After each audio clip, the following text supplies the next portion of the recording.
Hello students, हरे कृष्णा सभी जनों को। आज हमारा टॉपिक है numericals based on osmotic pressure means परासरण दाब। तो बिना टाइम वेस्ट किए हम चलते हैं पहले फार्मूले की तरफ पर, देन उसके बाद एक एक करके हम न्यूमेरिकल्स लगाएंगे। तो सबसे पहला फार्मूला आता है इसमें। एक परासरण दाब में ना बहुत फार्मूले यूज होते, यानी 4 फार्मूले यूज होते, तो बच्चों को पता नहीं चलता ये फार्मूला कब यूज होना है, तो हम सब बताएंगे इसमें। तो पहला फार्मूला है इसमें पाई वी बराबर W/m/RT। दूसरा फार्मूला आता है इसमें पाई बराबर, यहाँ पर पाई परासरण दाब है, पाई बराबर यहाँ पर 22/7 मत लग देना पाई के मान, पाई बराबर N/RT। ये दूसरा फार्मूला हुआ। एक तीसरा फार्मूला है इसका पाई बराबर सॉरी यहाँ पर लिखना था आपको पाई वी बराबर N/RT, और यहाँ पर लिखना था केवल पाई बराबर C/RT। अब चौथा फार्मूला चलते हैं। चौथा फार्मूला होता W1M1V1 बराबर होता W2M2V2। अब हमें पता करना है संकेत की तरफ चलेंगे हम पहले। यहाँ पर पाई है परासरण दाब, पाई क्या है यहाँ पर परासरण दाब, पाई है यहाँ पर परासरण दाब। अब हम चलते हैं भी की तरफ। भी है इसमें आयतन, और ये आयतन हमेशा लीटर में या मिली में दिया होगा, तो यहाँ पर क्या है वी आयतन। अब हम चलते हैं डब्लू की तरफ। डब्लू है यहाँ पर वेट। डब्लू क्या होता है? वेट मीन्स भार। डब्लू है इसका भार, ये हमेशा ग्राम में होगा। अब हम चलते हैं एन की तरफ। एन होते मूल, अब पढ़ चुके हैं मूल प्रभाज में। अब हम चलते हैं सी की तरफ। सी क्या होता है यहाँ पर?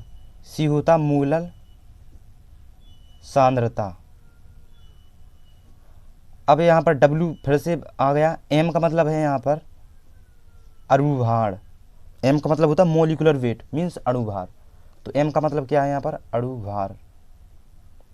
अब हम चलते हैं ये फॉर्मूला कब यूज होगा, ए कब होगा, ए कब होगा और ए कब होगा। देखो बड़ा आसान है पता करना। जब आपको भार दिया गया हो यानी W दिया गया हो तो समझ जाना ये वाला फॉर्मूला लगेगा, यानी आपको भार दिया गया हो, ठीक है। और ये फॉर्मूला कब लगेगा? जब हमें यौगिक के मूल दिए गए हों, तब समझ जाना ए वाला फॉर्मूला लगेगा इसमें। तो जब मूल दिए गए हों, इसमें लिख दो मूल, तो पता चल जाएगा कि जब मूल दिए गए हों तब ए वाला फॉर्मूला लगेगा उसमें। अब हम चलते हैं तीसरे फॉर्मूले की तरफ। जब हमें यौगिक की मोलर सांद्रता दी गई होगी तब ए वाला फॉर्मूला लगेगा, क्योंकि सी का क्या बोलते, सी को मोलर सांद्रता। तो जब आपको सी मतलब मोलर सांद्रता दी गई होगी तब तो ये वाला फॉर्मूला लगेगा। यहाँ पर लिख दो मोलर सांद्रता। अब हम चलते हैं इसकी तरफ। ए फॉर्मूला कब यूज होता? ये इंपॉर्टेंट है काफ़ी, ए वाला और ए वाला इंपॉर्टेंट है। ये फॉर्मूला कब लगता है? जब विलयन समपराशरी होता है, जब विलयन समपराशरी होता है। मतलब यहाँ पर लिख दो, क्वेश्चन में दिया गया होगा कि विलयन समपराशरी है, तो समझ जाना ये वाला फॉर्मूला लगेगा उसमें, समपराशरी। अब हम चलते हैं न्यूमेरिकल्स 1 की तरफ। अब एक और समझ लो, यहाँ पर टी आया था ना, टी, यहाँ पर टी होता टेम्परेचर मीन्स ताप, और यहाँ पर ये आर है ना, आर की वैल्यू आपको एग्जाम में नहीं देते। कभी कभार क्या होता है आर की वैल्यू नहीं देते आपको एग्जाम में, ये आर इसमें आर है, तो आर बराबर होता 0.082, तो आपको याद कर लेना ये यूनिवर्सल मान है इसका। अब हम चलते हैं न्यूमेरिकल्स 1 की तरफ। न्यूमेरिकल्स 1 है इसमें 27 डिग्री सेल्सियस पर टेम्परेचर दिया गया है आपको, कितना? 27 डिग्री सेल्सियस पर 1 लीटर मीन्स आयतन कितना है आपको? 1 लीटर। विलयन में 4 ग्राम अवाष्पशील वाले, देखो 4 ग्राम भार दिया गया है ना इसका 4 ग्राम, तो यहाँ पर लिखो भार कितना है? 4 ग्राम। जलीय विलयन का परासरण दाब ज्ञात करो मीन्स पाई ज्ञात करो। विलय का अणुभार 40 है, अणुभार को किससे यूनिट करते? m से, कितना दिया गया है? 40।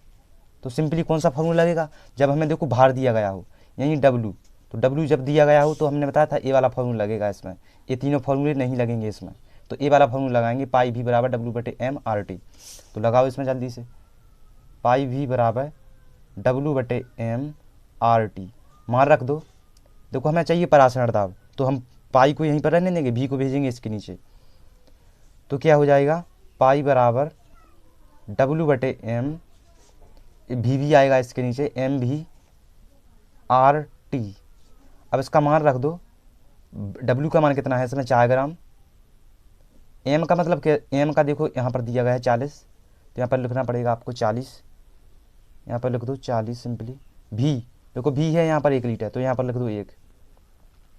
अब आओ ऊपर की साइड, यहाँ पर है आर कितना है, आर का मान कितना है, देखो मैंने बताया था यहाँ पर आर का मान है यहाँ पर 0.082, 0 सॉरी यहाँ पर नहीं रखना था आपको आर यहाँ पर, तो 0.082। देखो टेम्परेचर, टेम्परेचर है अपना का 27 डिग्री सेल्सियस, लेकिन आपको यहाँ पर केल्विन में चेंज करना होता है इसे। तो केल्विन में कैसे चेंज करेंगे, आपको जितना ताप दिया गया होगा उसमें आप 273 जोड़ देना, तो आपका केल्विन में जुड़ जाएगा। जैसे 273 है ना जी, इसको कितनी है 27, तो यहाँ पर 27 जोड़ दो तो कितने आएंगे 300, तो ये केल्विन में चेंज होगा। हमेशा 273 में जोड़ देना जितना ताप हो, तो वो केल्विन में बदल जाता, यानी 300 आया, तो यहाँ पर लिखना पड़ेगा आपको 300। अब सिंपली इसे हल कर दो, एक बिंदी से एक बिंदी काट दी इसकी, और 4 से 4 काट दिया, ऊपर कितना बचा 0.082 गुणे 30। तो जब इसे हल करेंगे आप तो इसका आएगा 2.46 ATM। ATM का मतलब होता है एटमॉस्फेयर मीन्स वायुमंडल, तो पराशरण दाब कितना आ गया आपका 2.46 ATM। तो ये रहा आपका क्वेश्चन नंबर 1 सॉल्व। मात्रक जरूर लिखना है इसका ATM, ठीक है, मात्रक नहीं लिखेंगे तो 1 नंबर कट जाएगा। अब चलते हैं क्वेश्चन नंबर दूसरे की तरफ। दूसरा क्वेश्चन है इसमें, यूरिया के 0.01 M, देखो यहाँ पर दिया गया है शुद्ध M, 0.0 M का मतलब है आपको मोलर सांद्रता दी गई है यहाँ पर, तो हम क्या लिखेंगे यहाँ पर C। देखो ये है ना यहाँ पर C, मैंने बताया था ना C को क्या बोलते हैं मोलर सांद्रता, तो C, तो क्या है यहाँ पर C का मान कितना है 0.01।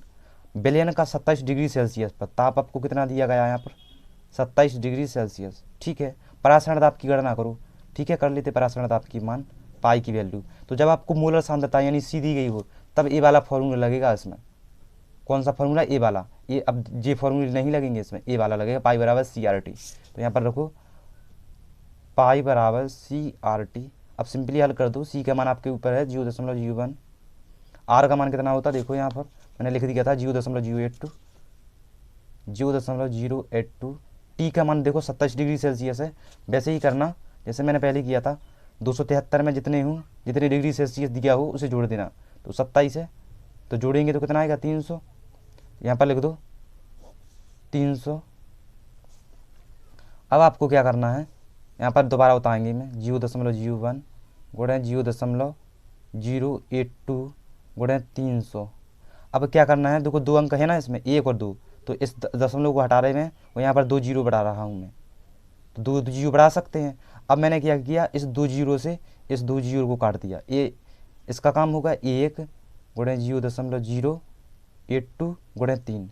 जब आप इसका गुणा कर दो इसमें 3 दूनी 6, 8 × 24 और 2 यानी 0, तो कितना आया इसका आंसर 0.246।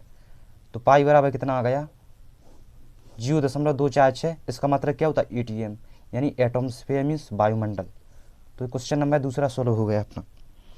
अब हम चलते हैं क्वेश्चन नंबर तीसरे की तरफ चलते हैं। 20 डिग्री सेल्सियस पर टेम्परेचर आपके सामने है 20 डिग्री सेल्सियस, ग्लूकोज के 0.025, ग्लूकोज के 0.25 मतलब मूल का मतलब है मैंने बताया था, यहाँ पर मूल लिखा है ना 0.025, तो समझ जाना मूल किससे ढूंढ करते। देखो यहाँ पर मूल मैंने लिखा था, यहाँ पर देखो n, मूल किससे n, तो यहाँ पर लिखना पड़ेगा आपको n की वैल्यू दी गई है यहाँ पर सिंपली कितना है 0.025। 500 ml जली विलयन में घुला है, देखो v बराबर कितना है आपको 500 ml, मतलब आपको आयतन दिया गया है ml। विलयन का पराशरण दाब ज्ञात करो मीन्स फाई ज्ञात करो, तो सिंपली जब आपको n दिए गए हैं मैंने बताया था जब आपको मूल दिए गए हों तब कौन सा फॉर्मूला लगाना, देखो यहाँ पर लिखा है मूल, तो ए वाला फॉर्मूला लगेगा इसमें, पाई v बराबर nRT, पाई v बराबर nRT।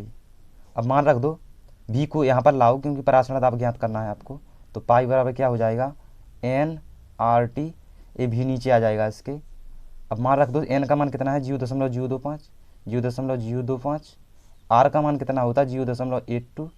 अब देखो t यहाँ पर 20 जोड़ दो, इसमें 273 में 20 जोड़ दो, कितने आएंगे जल्दी से बताओ 293 मतलब 293, तो यहाँ पर लिख दो 293। अब देखो भी, यहाँ पर भी का मान है 500 ml, लेकिन आपको यहाँ पर लीटर में बदलना पड़ता। तो हम लीटर में बदलने के लिए क्या करेंगे, लीटर में बदलने के लिए सिंपली 500 ml है ना, इसको 1000 से भाग दे दो तो आपका लीटर में चेंज हो जाएगा। 2 बिंदी से 2 बिंदी काटी, 5 से 10 कितनी बार कटते, 2 बार, तो 1/2, 2 का भाग देंगे आप 1 में तो आएगा 0.5, तो 0.5। अब आपको क्या करना है, देखो यहाँ पर 3 अंक के बाद लगा ना, 1 2 3, 3 अंक के बाद दशमलव लगा, तुमने इस दशमलव को हटाया और यहाँ पर 3 जीरो बढ़ा दिए। अब देखो यहाँ पर 1 अंक के बाद दशमलव लगा, तुमने इस दशमलव को हटाया और यहाँ पर 1 जीरो बढ़ा दिया, तो 25 और 0.082, 293, 10, नीचे आपके पास 5 सिवल, 1000।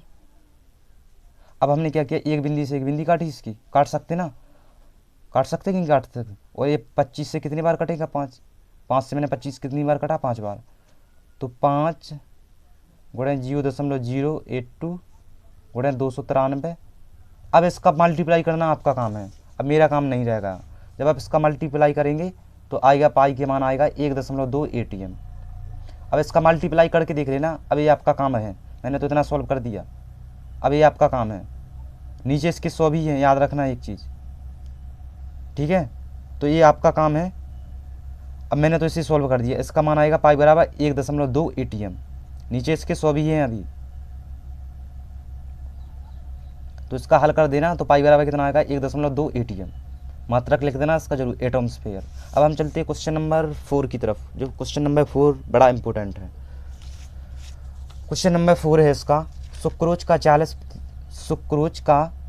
4% विलयन एक अज्ञात कार्बनिक पदार्थ के 3% विलयन के साथ संपराशरी है। देखो मैंने बताया था ना पहले में, जब विलयन संपराशरी होगा तो कौन बड़ा फॉर्मूला लगे, ए वाला, तो सिंपली ए वाला फॉर्मूला लगा दो इसमें, W1 M1 V1 बराबर W2 M2 V2। अब सिंपली W का मान क्या होता है, W होता वेट यानी भार, देखो अपन का 4 है यहाँ पर, तो यहाँ पर लिख दो सिंपली 4। M होता मॉलिकुलर यानी परमाणु भार, तो सुक्रोज का कितना होता परमाणु भार, जल्दी से बताओ मुझे, नहीं जानते ना सुक्रोज का, हमें पता है। अब ग्लूकोज का होता देखो जान लो, C6H12O6, ये होता ग्लूकोज का और फ्रक्टोज का। और सुक्रोज का और चीनी का होता सेम, C12H22O11, ये होता आपका चीनी का और सुक्रोज का। तो हमें इसका मोलिकुलर वेट निकालना पड़ेगा। देखो कार्बन का होता 12 परमाणु क्रमांक और इसका 12 का गुणा है इसमें ऑलरेडी। अब देखो हाइड्रोजन का होता 1, इसमें 22 का गुणा है तो 22 का गुणा लगा दो। ऑक्सीजन का कितना होता 16 और इसमें 11 का गुणा है तो 11 का गुणा लगा दो। जब आप इसे जोड़ेंगे तो कितना आएगा, तो आएगा 342, जोड़ के देख लेना, आएगा इसका 342, तो यहाँ पर लिख दो सिंपली 342। अब देखो भी यहाँ पर दिया गया होगा, भी का मान तो यहाँ पर है नहीं ऑलरेडी, देखो यहाँ पर है 40%। देखो ये 40% है ना, 4%, ये किस में होगा, ये 4% किस में होगा, ये 100% में होगा ना, तो हम सब में 100 लिखेंगे यहाँ पर 100। अब लिखो W2, देखो W2 है यहाँ पर 3, तो यहाँ पर लिख दो 3। M2 का मान कितना होगा, M2 तो हमें ज्ञात करना है, अज्ञात पदार्थ का परमाणु हुआ, तो यहाँ पर M2 नहीं लिखेंगे। V2 का मान फिर से 100 रख दो, क्योंकि ये 4% है ना, ये 100% में ज़रूर होगा, क्योंकि 4 है इसका ग्राम, ये 100 में ज़रूर मिला होगा, 100 ml में ज़रूर मिला होगा सुक्रोज, तो हमको 100 लिखना पड़ेगा। अब आप सिंपली कर दो, 100 से मैंने 100 काट दिए, 4 342 बराबर 3/M2। अब आप क्या करो, इसका गुणा कर दो इसमें, तो क्या हो जाएगा 4M2 और 3 का गुणा कर दो इसमें, 3 दूनी 6, 3 चौके 12, 3 तक 9, 1 10, कितने हैं 1026। अब M2 बराबर 4 को ले जाओ इसके नीचे, 4 को ले जाओ इसके नीचे। अब 4 से काटो, 10 कितनी बार कटते, 4 दूनी 8।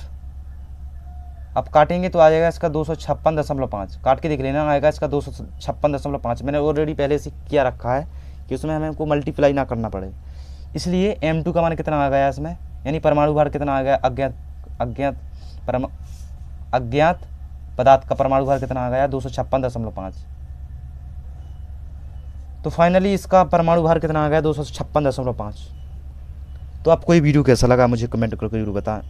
मैंने इसमें पूरी कोशिश की आपको समझाने की। मैंने पहले आपको फॉर्मूले बताए कि फॉर्मूले कब कब यूज होते हैं, कई बच्चों को समझ में नहीं आता, कोई भी फॉर्मूला लगा देते, वो बोला ये तो मान नहीं दिया गया, फिर क्या करेंगे। तो मैंने बताया आपको ये चारों फॉर्मूले आपको याद होना चाहिए। ये फार्मूला याद होना चाहिए, ये वाला फार्मूला जल्द इंपॉर्टेंट है। ये फार्मूला तब लगता है जब आपको मोल दिए गए हों योग के, और ये वाला फार्मूला कब लगता है जब मोलर सांद्रता दी गई हो। है मोलर सांद्रता का कैसे पता चलेंगे कि मोलर सांद्रता दी गई हो, तो देखो यहाँ पर एम लिखा होगा, देखो यहाँ पर एम लिखा था ना, तो मैंने पता चल गया कि मोलर सांद्रता इसकी दी गई है। तो सी दिया गया था इसका, इसलिए मैंने ये वाला फार्मूला लगाया। इसमें मैंने हर फार्मूले पर बेस्ड पे न्यूमेरिकल्स लगाया, आपको समझाया भी आपको। फिर भी आपको कोई डाउट्स होते हैं तो हमें कमेंट करके ज़रूर बताएं। तब तक मिलते हैं अगले वीडियो में। अगर अच्छा लगा तो लाइक सब्सक्राइब शेयर ज़रूर करना। हरे कृष्णा।